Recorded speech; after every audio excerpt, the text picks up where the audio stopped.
Joe family, the accuser's family, in 1999 when the three kids were part of a comedy camp sponsored by the Laugh Factory in Los Angeles. She talked about two checks that she wrote to this family back in 2000 when she found out that the accuser was sick with cancer. She said the first check was for $10,000, and she gave it really of her own volition because she wanted to help the family. Was very moved by the boy's illness, and she knew they were very poor. Then she said about a few weeks later... Savannah, let me interrupt you real quickly. This is a live shot, I believe, of Michael Jackson at the courthouse, Savannah? Yes. Yes, and I should tell you, if people are noticing, it's a little earlier than usual. Court's out early today. The judge is going to be the MC at an event outside of town here dedicating a new juvenile hall. And that's why we see Michael Jackson leaving court early today. Court is adjourned for the day, so nothing out of the ordinary. He's just walking away in a very windy and rainy day here in Santa Maria. And of course, there was a shot previously of his father, and then Brian Oxman was just on the screen, one of Jackson's attorneys. But he's got the umbrella. Good thing he brings it to court every day because he actually needed it this time, Savannah. Exactly. All right, well, go ahead and tell us again about the testimony, please. Okay, so Louise Palanker talked about how she had given one check for $10,000, and then a few weeks later she said the accuser's father came back to her with his hand out asking for more money, and she did indeed give a check to him. The first one she made out to the accuser's mother, and she said she did so at the request of the father. She testified that the mother never asked her for money. The second time the father asked for money, and she made the check out to him because she didn't want to have to pay a gift tax. That's interesting because, everybody thought this was going to be a defense witness because in the defense's opening statement, they talked about how Louise Palanker had given some money to the family and then later was disturbed that they had spent it on things like a TV, big TV, and a DVD player for the accuser. Well, a complete change of events for what she testified today. She said about that it was really the father who had the handout, both at the hospital for the money, who wanted these benefits to happen at the Laugh Factory, and that he actually was there, and the mother wasn't even at these benefits, according to this witness. And so she really just painted a picture totally different than the one painted by Tom Mesereau in opening statements about the mother and whether or not she was coaching the kids, putting them up to trying to get money out of them. So on cross-examination, Tom Mesereau had a lot to say about that, and he actually pointed out the prior statements that she had made, Louise Palanker had made about the accuser's mother, in which she said the family was as wacky as they come. Obviously flying high with prescription medication, even medical personnel isn't now.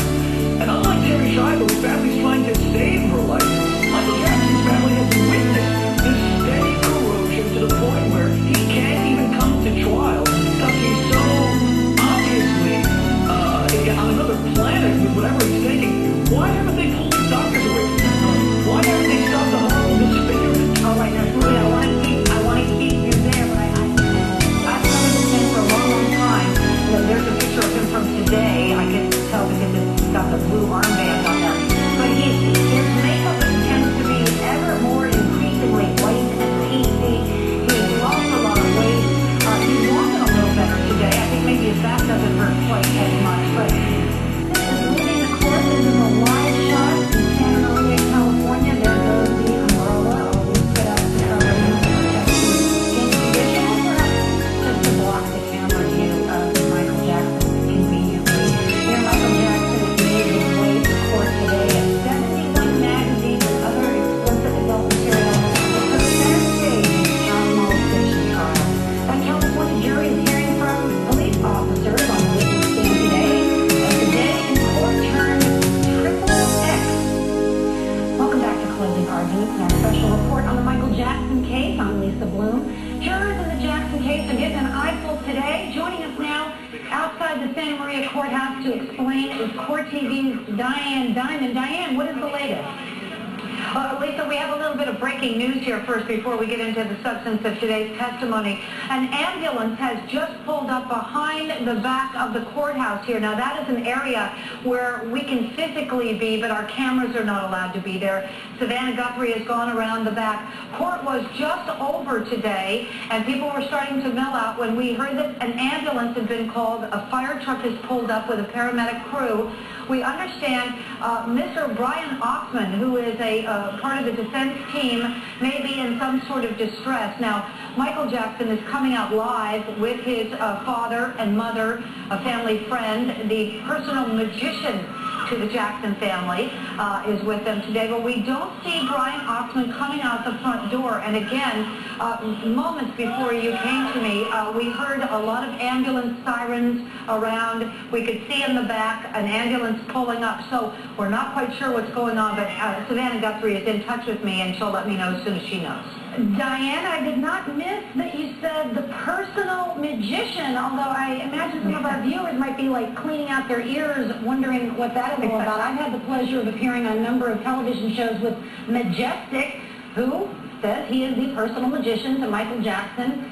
Is that Majestic the Magnificent is his full name. Yes, I stand corrected. Majestic the Magnificent. And Michael Jackson is now bringing his personal magician with him to court? Yes, he's been here for the last 3 days, and he's been sitting with the Jackson family, Mr. and Mrs. Jackson. No other siblings have been here lately, just Majestic. And interestingly enough, Savannah Guthrie went out to dinner last night, and he and Randy Jackson, Michael Jackson's youngest brother, were at the same restaurant, and they had a nice chat. Well, I myself don't have a personal magician, so we'll just move right along, and certainly we'll keep an eye on that developing story with regard to Brian Oxman. Boy, it seems like ambulances are being called to the courthouse on virtually a daily basis now, Diane. Let's get into the testimony and the proceedings today. First off, I understand there was an important ruling regarding computer pornography. Right.